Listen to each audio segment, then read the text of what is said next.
उनमें से कुछ 10-20% लोग ऐसे हैं जो एक नंबर के चोर हैं, साले चोर। भाई फाइनली कॉफ़ी मेरे हाथ में है और कॉफ़ी पी के मज़ा आ गया। अब मुझे लग रहा है कॉफ़ी पीते ही मेरी नींद उड़ जाएगी और घर पे जाके मेरे को नींद नहीं आने वाली आज रात। गलत टाइम पे कॉफ़ी पी ली। बट ये बात अच्छी हुई कि आज सैटरडे नाइट है। एक सैटरडे नाइट होती है जिसमें होता है कि चलो थोड़ा बाहर निकलते हैं, थोड़ा फ़न करते हैं। अब फ़न करने का मतलब कुछ भी हो सकता है किसी के लिए। मेरा फ़न करने का मतलब है थोड़ा बाहर निकल के ड्राइव कर लूँ, अच्छी चीज़ खा लूँ, कॉफ़ी पी लूँ। That is fun to me. किसी के लिए फ़न होता है दारू पी लूँ, पार्टी कर लूँ, तो भाई सबका अपना अपना फ़न है। मेरा फ़न बड़ा बेसिक प्लेन फ़न है मेरा। कोई नई जगह एक्सप्लोर कर लूँ, कुछ एडवेंचर कर लूँ, कुछ खाने पीने को ढूंढ लूँ। This is my fun, ultimate fun. But मैं एडवेंचरस बहुत हूँ भाई। मेरे को तुम बोलो ना अभी तू कि भाई पैराग्लाइडिंग करने चलते हैं, जेट स्की करने चलते हैं, सर्फिंग सीख लेते हैं, या अभी मैं थोड़े दिन पहले वहाँ गया था यार F9 गो कार्टिंग करने के लिए, गो कार्टिंग कर लेते हैं, उसमें मज़ा आता है। ये फ़न पसंद है मेरे को। मतलब इसमें होता है ना एकदम से थ्रिल आता है। दारू पी के नशे करके that is not my type. उसमें क्या है, बंदा अपने आप में नहीं होता। अभी जैसे होश में है ना, प्रॉपर होश में हूँ, मेरे को पता है I know what I am doing, मेरे को पता है मैं क्या करने वाला हूँ, पूरे अपने कंट्रोल में हूँ, तो वो फ़न करने में मज़ा आता है भाई मेरे को। मतलब अपने हाथ में, अपने कंट्रोल में होनी चाहिए चीज़ें। नशे नुशे करने के बाद में ना बंदा अपने ऊपर कंट्रोल नहीं कर पाता। फिर तो ये होता है जो हो रहा है चलो ठीक है देखा जाएगा, कभी इधर कर रहा है कभी उधर कर रहा है, सुबह याद ही नहीं है क्या किया क्या नहीं किया। भाई कैसा थ्रिल, वो मज़ेदारी वाली बात नहीं है। मज़ेदारी वाली बात तब है जब थ्रिल हो अपने हाथ में, अपना पूरा कंट्रोल हो भाई। चलो फार्मूला रेसिंग करने चलते हैं। वैसे मेरे को शौक बड़ा है F1 कार। F1 तो खैर बहुत बड़ी बात होगी, काफ़ी बिलियन डॉलर्स की कार होगी। इतनी तो खैर अभी नहीं चला पाएंगे, क्या पता फ्यूचर में मौका मिले तो 100% चलाएंगे फॉर्मूला 1 कार। बट कोई वो मतलब थोड़ी नीचे कैटेगरी की कार्स जो होती हैं, या मतलब बाय चांस कभी मौका मिला फरारी वगैरह चलाने का दुबई या अबू धाबी जाके, तो भाई वो मेरे को बड़ा शौक है। वो भी एक वो रेसिंग ट्रैक पे, फॉर्मूला रेसिंग ट्रैक पे, जितनी हाई स्पीड पे चला सकूं उतना, ये शौक है मेरे को। मेरे को बचपन से मोटो जीपी का बड़ा शौक था। मतलब मोटो जीपी गेम नहीं खेलते थे हम बचपन में, बाइक वाली, एक दूसरे को लात मारते रहते थे भाई, वो बाइक राइड का मेरे को बड़ा शौक था। पर अब जैसे जैसे गर्मी बढ़ती जा रही है ना, तो मेरी जो वो है ना पेशेंस लेवल, या मेरा वो एक रेजिलियंस है कि भाई मैं गर्मी सहन कर पाऊँ इतनी, वो धीरे धीरे कम होता जा रहा है। एक तो दिल्ली में गर्मी इतनी पड़ रही है भाई, क्या बताऊँ तुम्हें। बट मार्च अप्रैल तक काफ़ी अच्छा मौसम रहा तो अच्छे से कट गया। बट अभी मई आते ही ना भाई साहब, एसी भी फेल है भाई। मेरे को लग रहा है 1-1.5 महीने बाद ना 1.5 टन का एसी फेल हो जाएगा, इतनी गर्मी पड़ने वाली है।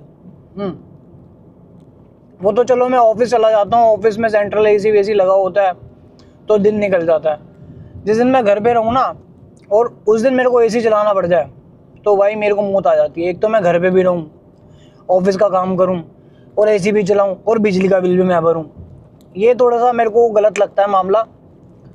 इसलिए मैं एक अपील करना चाहूँगा ऑफिस के लोगों को या मोदी जी को। मोदी जब हम घर पे वर्क फ्रॉम होम कर रहे हैं ना, तो हमारा जो बिजली का बिल आ रहा है ना वो कंपनी भरे। काम मैं कंपनी का कर रहा हूँ, एसी मैं कंपनी के लिए चला रहा हूँ क्योंकि मैं घर पे बैठा हूँ। मैं एसी चला के सो रहा होता हूँ या एसी चला के मैं कुछ अपना काम कर रहा हूँ तो बात अलग है। बट अभी तो मैं भाई काम कंपनी का कर रहा हूँ ना घर पे एसी चला के, और बिजली का बिल आ रहा है 10,000-12,000 रुपये।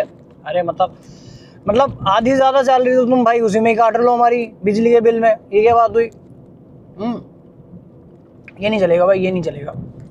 काम करवाना है, वर्क फ्रॉम होम देना है तो भाई बिजली का बिल भरवाओ फिर हमारा, खासकर गर्मियों में। सर्दियों में चल जाता है, सर्दियों में भाई पंखे भी नहीं चलते, लाइट जलती है सिर्फ। सर्दियों में बिजली फ्री होती है बिल्कुल 200 यूनिट के नीचे नीचे। दिल्ली में मेरे ख्याल से 200 यूनिट के नीचे नीचे फ्री है दिल्ली, तो इसलिए कोई टेंशन नहीं होती सर्दियों में। गर्मियों में तो भाई मतलब बंदा बिजली का बिल ही पे करके मर जाए। यानी क्या हिसाब किताब होएगा थोड़े टाइम में भाई। ऊपर से पता क्या है, जो ग्रीन एरिया है ना दिल्ली का वो बहुत कम होता जा रहा है धीरे धीरे। मतलब पेड़ पौधे कम होते जा रहे हैं, रोड्स बन गई, कंक्रीट हर जगह पे हो गए, तो उसमें ना गर्मी ज़्यादा एब्जॉर्ब होती है और गर्मी और ज़्यादा हो जाती है। इसलिए बंदा, वैसी गर्मी है, ऊपर से सड़कें कंक्रीट, सारा चारकोल वारकोल बिछा हुआ है हर जगह पे, तो गर्मी तो बढ़ेगी। अब क्या करे बंदा। देखो इंफ्रास्ट्रक्चर भी चाहिए ज़िंदगी में और गर्मी भी नहीं चाहिए, तो बैलेंस कर दो ना थोड़ा सा भाई। एक वो ग्रीनरी दे दो सड़क के बीच में, लगा दो पेड़ पौधे, 5 साल में पेड़ उग जाएंगे। सड़क के बीचों बीच डिवाइडर बना होता है, सड़क के बीच में नहीं, डिवाइडर में। पर हमारा साला यहाँ पे थोड़े से गमले रखते हैं सड़कों के बीच में, वो चोरी हो जाते हैं। सबसे बड़ी बात तो ये चोर बहुत है दिल्ली में। मतलब सरकार कुछ करना चाहती है ना, कुछ अच्छा करना चाहती है, सरकार ने कुछ लगाया, आईटी वाले पुल में बहुत सारे पौधे लगा दिए नेट के ऊपर, 4 दिन में सारे पौधे गायब हो गए। मतलब लोग पौधे चोरी करके ले गए भाई। मतलब क्या मेंटेलिटी लेके चल रहे हैं लोग, मेरे को ये नहीं समझ में आ रहा। इसलिए हमारा देश डेवलप नहीं करता भाई। यहाँ के लोग ही पागल है। सरकार कुछ भी कर ले, देखो वैसे चोरी तो हर सरकार करती है, अब मैं डायरेक्टली नहीं बोलूँगा, कहीं ना कहीं करप्शन तो हर सरकार में है, बट हमारे लोग भी कुछ कम नहीं है। अगर कुछ होता भी है ना अच्छा, मैं कह रहा हूँ भाई 50% अच्छा हो रहा है, 50% सरकार करप्ट है। जो 50% अच्छा सर लोगों के लिए करती है ना सरकार, उनमें से कुछ 10-20% लोग ऐसे हैं जो 1 नंबर के चोर हैं, साले चोर। अच्छा नहीं होने देंगे वो हमारे देश का। कुछ बढ़िया मिले, ग्रिल बनाई है भाई, लोहे की ग्रिल लगाई हुई है हर जगह पे, वो काट के ले जाते हैं रात को स्मैक किए मतलब उसको बेच के उसकी दारू नशे वशे करते हैं। मतलब क्या ही चल रहा है भाई। तो इसको सुधारने का कुछ ना कुछ तरीका निकालना पड़ेगा भाई, कि चोरियां कम हो जाए, या तो स्ट्रिक्टनेस थोड़ी सी बढ़ा दो, समझ रहे हो, रिवार्ड और पनिशमेंट का सिस्टम ले आओ एक। मतलब जो चोरी रोकने की हेल्प कर रहा है, कि कोई कंप्लेन कर रहा है उसकी, तो उसको रिवॉर्ड दो तुम भाई, तूने हेल्प की, थैंक यू सो मच। और जो चोरी कर रहा है उसको ज़्यादा स्ट्रिक्ट पनिशमेंट दो, तो ये ऐसे सुधरेंगे लोग। अभी क्या हमारा जो वो है ना प्रशासन, वो सोया रहता है, चोरी हो गई चलो ठीक है, हो गई कोई बात नहीं, कोई मतलब नहीं, कोई एफआईआर नहीं, बस बैठे हुए हैं घरों पे अपने, बैठे हो अपने पीसीआर पे, खा भी रहे हैं आराम से, नहीं काम धंधा कर लें कोई, सरकारी नौकरी है, पैसा तो आ ही जाएगा महीने के एंड में। गलत मामला। चलो भाई आज का ज्ञान बहुत हो गया, मैं ज़्यादा बोल दूंगा, आज मैं थोड़ा सा भावनाओं में ज़्यादा बह रहा हूँ। मैं अपनी कॉफ़ी एंजॉय करता हूँ, तुम अपना जो कर रहे हो एंजॉय करो। चलो thank you very much, okay bye, tata see you.